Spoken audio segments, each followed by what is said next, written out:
بنت خلوقة ومتدينة، وده بشهادة كل اللي يعرفوها، ومن صغرها كل اهتماماتها منصبة بوالدها ووالدتها والدراسة، لدرجة إن من حسن أخلاقها كان خطابها كتير، بس هي دايما كانت بترفض لأن هدفها وقتها كانت دراسة وبس. ونرجع ليوم الاختفاء اللي 2/26 وتحديدا الساعة 3 العصر، وده الوقت اللي عبير متعودة إنها ترجع فيه للبيت.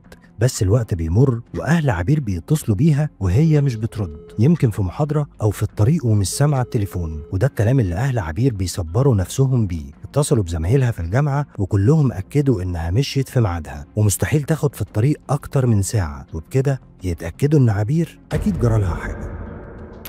وده اللي دفعهم وقتها انهم يقدموا بلاغ للشرطه حتى قبل مرور 48 ساعه، لان الشرطه مش هتاخد في الاعتبار ان ده اختفاء الا بعد مرور الوقت ده. الغريب ان والده عبير كانت وقتها مصممه وبتقول بنتي موجوده هنا جوه البيت، بس محدش اهتم بكلامها لانها ممكن تكون اعصابها تعبانه، خصوصا ان دي اول مره عبير ما ترجعش للبيت.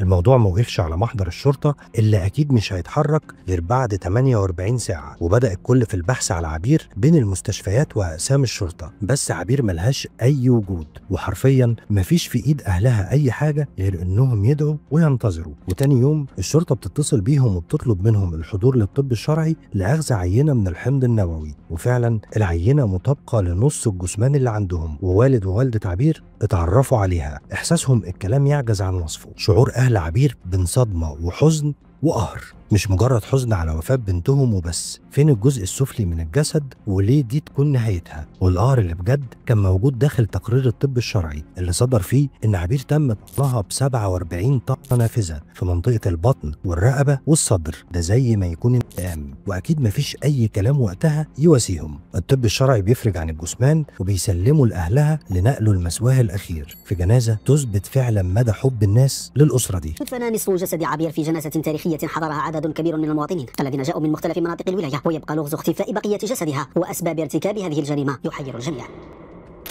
يمكن الحاجة الوحيدة اللي صبرت أهل عبير هو مشهد الجنازة وحزن كل اللي حواليهم في المنطقة على عبير، لدرجة إن كان في شخص من اللي تقدموا لعبير ورفضته وجارهم في نفس الوقت هو اللي جهز العزاء ووقف يواسي الأسرة كلها. وفي نفس الوقت التحريات كانت شغالة، لكن الشرطة راعت الحالة النفسية لأهلها وانتظرت عشان تقدر تستجوبهم. والسؤال المتوقع، هل ليكم أو لعبير أي عداوة مع أي حد؟ وطبعا الإجابة كانت لأ. التحريات في محيط الجامعة والمنطقة السكنية كلها بتثبت إن عبير وأسرتها في حالهم وملهمش أي عداوات أو حتى خلاف ولو بسيط مع أي حد. وكإجراء روتيني تم استجواب أغلب السكان القريبين في المنطقة ومعارف عبير،